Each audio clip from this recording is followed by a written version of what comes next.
On n'en a jamais fini de découvrir l'immense artiste qu'était Hergé. Benoît Peeters est hergéologue, c'est-à-dire que c'est un des grands spécialistes de l'œuvre de l'auteur de Tintin, de ce Belge incroyable.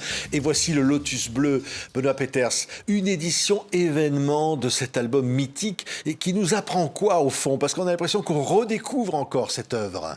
Oui, on la redécouvre parce qu'on voit le trait original, cet album que Hergé a créé il y a 90 ans, au milieu des années 30, et dans un rythme, celui de la version originale, dans un rythme qui est celui d'une bande dessinée contemporaine.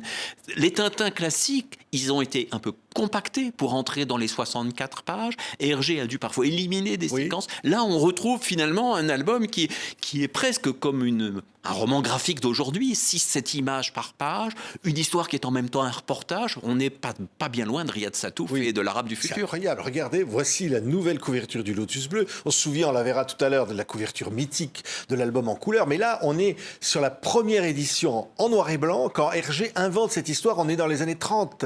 Oui, il commence en 1934, il a 27 ans, et cette histoire, c'est un tournant dans son œuvre. Cette histoire, c'est son premier chef-d'œuvre. Au fond, Tintin devient pleinement Tintin et Hergé devient pleinement Hergé avec le Lotus Bleu. Oui, on voit là la première couverture donc, de ce premier Tintin en noir et blanc. Et là, on a un Tintin colorisé. Aujourd'hui, on a apporté cette couleur. C'est la version d'origine, donc avec son trait plus épais, plus souple, mais en même temps, pour rendre l'album plus attrayant, plus contemporain, c'est une nouvelle mise en couleur qui a été faite et qui, je crois, va permettre à beaucoup de gens de toute génération de découvrir ou de redécouvrir le Lotus Bleu. On est vraiment dans un rythme très contemporain. On est frappé par le fait que ce qu'on appelle aujourd'hui le roman graphique, finalement, c'était déjà là chez Hergé. On voit, évidemment, cette version-là. On connaît la version couleur. C'est celle que depuis l'après-guerre, on a tous eu en main. Et là, c'est une autre version, vous l'avez dit, avec plus de pages, qui finalement est la première, le premier jet d'Hergé. Tout à fait, avec un dessin qui s'améliore spectaculairement. On va y revenir grâce à une rencontre avec un jeune artiste chinois qui vivait en Belgique, Chang Chongzhen, qui initie notamment Hergé à l'art du pinceau. Et donc on voit un dessin qui a vraiment gagné en précision, mais gagné en clarté, gagné en élégance, grâce à ces sortes de séances de dessin en commun de Hergé et de son ami Chang Chongzhen. Oui, on va donc redécouvrir le Lotus Bleu. Mais quand on dit ça, on sait que c'est l'Orient, c'est les aventures de Tintin en Extrême-Orient. D'ailleurs, c'était le titre au début, la première fois, en 1934, avant la guerre, quand Hergé publie ça. Et en quoi cette œuvre est un tournant, finalement, dans l'œuvre d'Hergé? Au départ, Hergé disait lui-même que Tintin, c'était du feuilleton à la petite semaine. Il lance Tintin vers le pays des Soviets, puis vers le Congo, vers l'Amérique, avec tous les stéréotypes du temps, sans avoir la possibilité de se documenter. Et brusquement, au moment où il prépare le Lotus Bleu, où il annonce qu'il va envoyer Tintin en Chine, il reçoit une lettre de quelqu'un qui lui dit « Je m'occupe des étudiants chinois de l'université de Louvain. Ils lisent les aventures de Tintin et de grâce, évitez les stéréotypes sur les Chinois, les longues nattes, les Chinoises avec leurs petits pieds enserrés, etc. Documentez-vous, d'autant que la Chine est en train de vivre un moment dramatique avec l'invasion japonaise. » Il ne veut surtout pas être accusé de racisme. Hergé, c'est vrai qu'auparavant, il y avait eu même y compris la représentation de Chinois, on avait vu des choses qui n'allaient pas. On voit des Chinois dans Tintin au pays des Soviets, et effectivement, c'est des supplices chinois, c'est la représentation la plus stéréotypée. Là, Hergé est déjà dans le désir de progresser, de se documenter, mais à travers la mise en contact avec cet étudiant aux Beaux-Arts, Chang Chongzhen, il se passe quelque chose. Il se passe quelque chose qui est un choc artistique, un choc humain, et on pourrait dire un choc politique. Parce que tout d'un coup, Chang lui dit « Mais vous avez une responsabilité. Vous donnez une image au lecteur. Or, la Mandchourie, partie de la Chine, est envahie aujourd'hui par le militarisme japonais. Shanghai, sa région et d'autres parties vivent des heures extrêmement difficiles. Vous ne pouvez pas raconter n'importe quoi. Et Hergé pourrait se dire, mais moi je ne travaille pas pour les quelques Chinois qui sont en Belgique, je travaille pour les gosses. Non, c'est un choc personnel, c'est-à-dire qu'on a l'impression que c'est vraiment une transformation intérieure qui va l'amener à mieux raconter, à être plus précis dans ce qu'il fait et à mieux dessiner. Et donc, tous les Tintins ultérieurs, finalement, sortent de ce choc du C'est Lotus ça, bleu. et plus romanesque. Il y a un scénario, il y a quelque chose qui se développe. Vous parliez de Chang Chong-jen. Voilà, un album publié aux éditions Moulinsart également, qui est extraordinaire, parce que, vous l'avez dit, c'est une rencontre qui va être déterminante dans la vie d'Hergé, ce jeune étudiant chinois, et jusqu'au bout de sa vie, ça va le porter, ça va alimenter sa vie. Hergé est un autodidacte. C'est quelqu'un qui n'a pas eu la possibilité de suivre des études, de se documenter comme le ferait un auteur d'aujourd'hui. Et donc c'est à travers des rencontres, et en premier lieu avec cette rencontre humaine, que Hergé se transforme.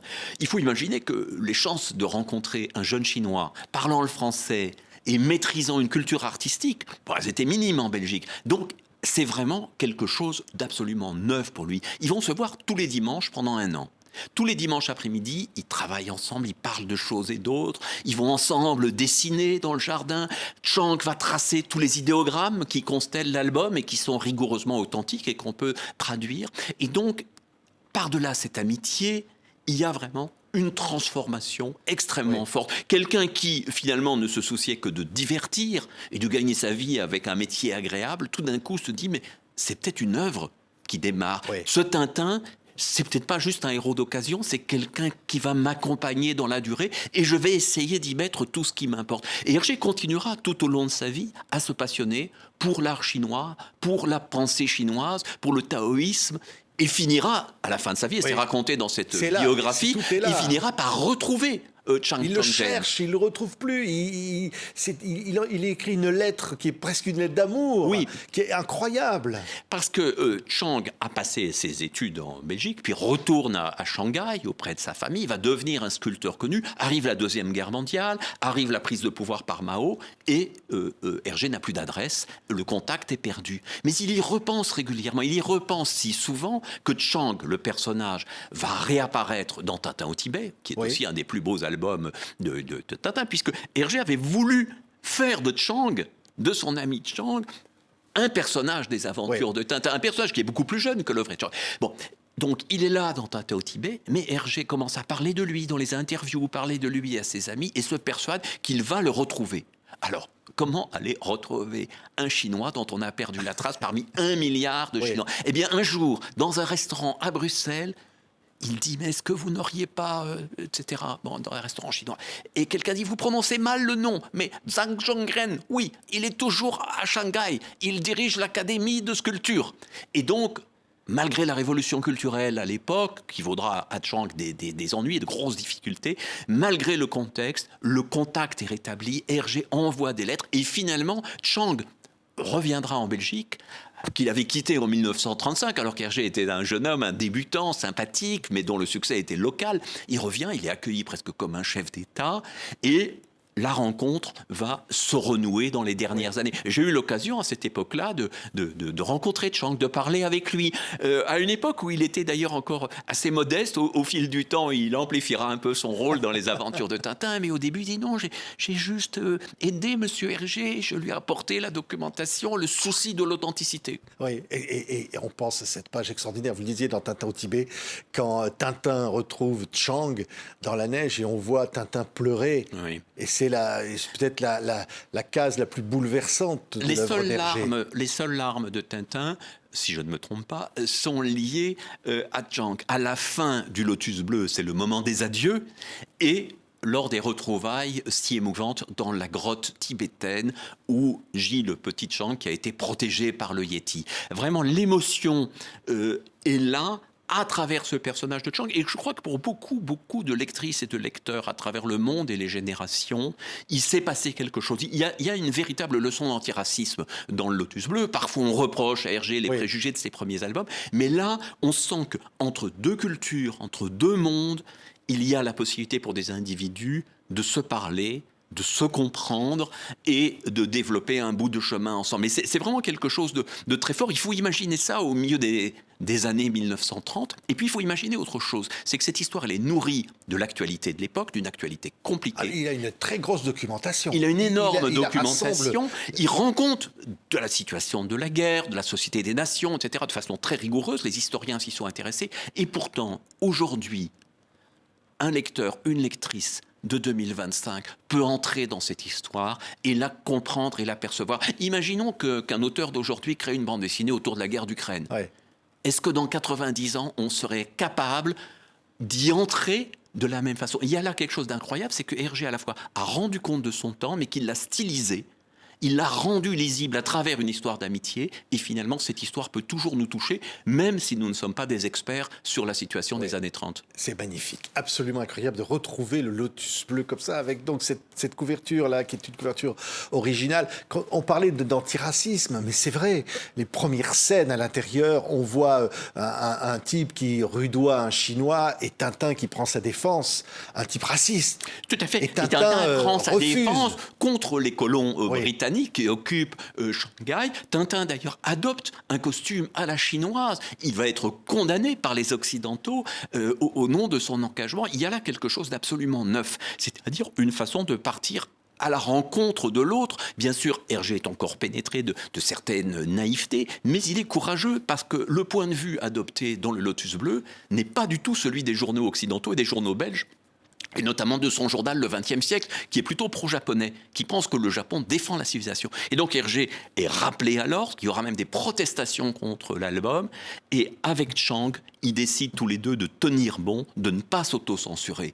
Et ça, c'est magnifique. Chang dit au jeune Hergé, mais s'ils veulent nous attaquer, ce sera une bonne chose, car nous pourrons produire des pièces et nous dirons la vérité. Et on oublie quelquefois ce courage qui a été celui d'Hergé. Alors évidemment, pour les Japonais, l'album est peut-être moins sympathique, mais aujourd'hui, la Chine est le premier pays de Tintin. Et chose curieuse, beaucoup de lecteurs chinois, m'a-t-on dit, considèrent Tintin comme un Chinois. Ils le vivent comme un héros local et national. Quant à Chang Chongzhen, qui avait été si fortement critiqué au moment de la Révolution culturelle, il a aujourd'hui son propre musée près de Shanghai. Oui, et il va faire un buste d'Hergé. Il va faire le buste d'Hergé. L'amitié va continuer comme ça. Il fera même le buste du président Mitterrand. Oui. Donc vous voyez, Tintin mène à tout, la bande dessinée mène à tout, parce qu'il va être réinvité en Europe, en partie grâce à Régis Debray, et il s'installera, il finira ses jours en France. Donc, héros de bande dessinée, personnage mythique, il sera en même temps sauvé en tant que personne et en tant qu'artiste. C'est bouleversant de retrouver cet album parce qu'il y a tout Hergé. Il y a vraiment ce qu'il y a le plus profond en lui. Alors, ça nous raconte aussi une époque. Lotus bleu, c'est une fumerie d'opium. Oui. Hein, on est avec des tirades de mafieux, on est avec des poisons mortels. Ah, c'est un album très romanesque. On est dans les bas-fonds de Shanghai, on a peur. Tintin est menacé d'être exécuté. C'est une histoire dense, digne du cinéma de l'époque, qui d'ailleurs inspirait fortement Hergé. Les films de von Sternberg avec Marlène Dietrich, etc. Tout cela, Hergé on le voit dans vu. les couleurs d'ailleurs qui sont employées, dans la façon dont les ombres sont rendues à l'image. Oui, parce qu'on dit parfois que Hergé, c'est la ligne claire. Mais il faut voir aussi que Hergé, ça peut être presque un film noir. C'est des atmosphères denses. Et c'est vrai que cette scène de fumerie d'opium, on ne sait pas si Tintin a fumé, mais en tout cas, elle a dû faire rêver bon nombre de lecteurs, parce que c'est une image assez magique, un peu comme celle de Niro, dont il était une fois en Amérique. Ouais, il part d'abord de l'Inde. Il va à Shanghai, c'est un grand voyage. Ah oui. Là, on est dans la grande aventure. Hein. Et ils se font en même temps très rapidement dans cette Chine. C'est-à-dire que Hergé ne nous décrit pas un personnage de visiteur, un personnage de touriste. Tout de suite, Tintin est là, il est pourchassé, il est dans l'action, il essaye de comprendre quels complots sont en train de se jouer. Il se lie avec les Chinois et au fond, tout cet album, le Lotus bleu, c'est vraiment la communion grandissante entre Tintin et le peuple chinois. Ouais. C'est tout à fait étonnant parce que, par exemple, tous ces idéogrammes que l'on aperçoit dans les rues, ces banderoles, ces bannières, cet Azibao, qui sont parfaitement lisibles, dont on peut décoder quand on connaît le chinois, les inscriptions. Qui pouvait les comprendre à l'époque ? En Belgique, peut-être une centaine de personnes. Mais aujourd'hui, que les albums sont là dans le monde entier, sont là en Chine, les Chinois sont ravis, sont réjouis de voir des inscriptions qui sont authentiques et compréhensibles, et qui sont parfois bizarres. On ne sait même pas si Hergé a toujours été au courant de tout. Par exemple, on voit à un moment une publicité « Acheter les ampoules Siemens », et juste à côté, une autre inscription qui dit « Boycotter les produits étrangers ». Donc il y a des messages cachés, des messages subliminaux que peut-être le lecteur courant ne perçoit pas, mais qui participent à la densité à la réalité, à l'authenticité de l'histoire, exactement comme dans les albums de Tardy, quand on voit toutes ces affiches anciennes, les inscriptions sur les maisons, ça fait partie de l'écriture de la bande dessinée. Ce qui est fou, hein, Benoît Peter, c'est que il y avait les cigares du pharaon juste avant. C'est-à-dire qu'au fond, on est dans une aventure où, au fond, tous les albums ont l'air d'être liés. Et à travers cette œuvre, c'est Hergé. Oui. C'est Hergé qui se raconte. Alors, Les cigares du pharaon, c'est plein de charme, mais c'est encore un romanesque, feuilletonesque, un peu facile entre l'Égypte et l'Inde, les éléphants, etc. Et tout d'un coup, pour le Lotus bleu, quelque chose se passe.